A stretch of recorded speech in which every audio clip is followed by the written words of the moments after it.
अस्सलामुअलैकुम वरहमतुल्लाहि वबरकातुह। जी हाँ दोस्तों, आज की इस वीडियो में हम एक मसले का जवाब जानने की कोशिश करेंगे।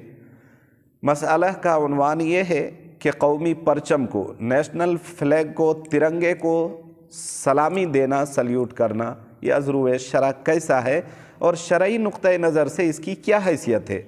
क्या ये नाजायज़ है, हराम है, शिरक है? इसका क्या हुक्म है, वाज़ेह फरमाएँ। तो जवाबन अर्ज़ है कि ये कौमी परचम जो है, ये नेशनल फ्लैग, तिरंगा जो है, ये हमारी देश की आन बान शान और इस देश की पहचान भी है।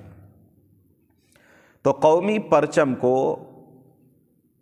तिरंगे को, नेशनल फ्लैग को सलामी देना, सल्यूट करना, ये फ़ी नफ्सिही जायज़ है, हराम नहीं है।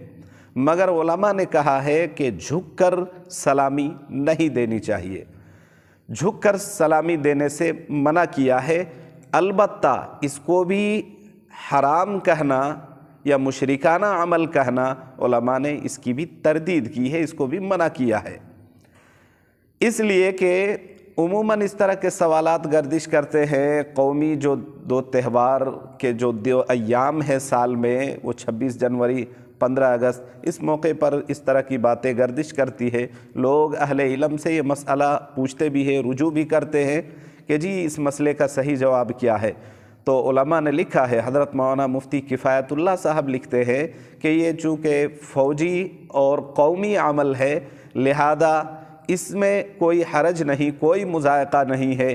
तिरंगे को सलामी दे सकते हैं और कौमी परचम को अपनी देश की, अपने देश की, अपने जो है ना जन्मभूमि की, इस पर जो है ना पहचान के तौर पर, प्रोटोकॉल के तौर पर अगर कोई उसको सलामी देता है तो कोई हरज नहीं है, कोई मुज़ायक़ा नहीं है।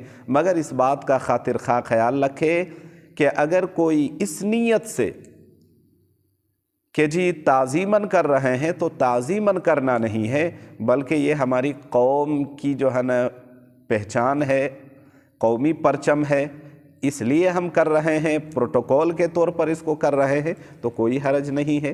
कोई अगर इसको गलत कहता है तो उसके गलत कहने से ये बात गलत नहीं हो जाती है। लिहाजा समझ ले अच्छी तरह कि कौमी परचम को सलामी देना जायज़।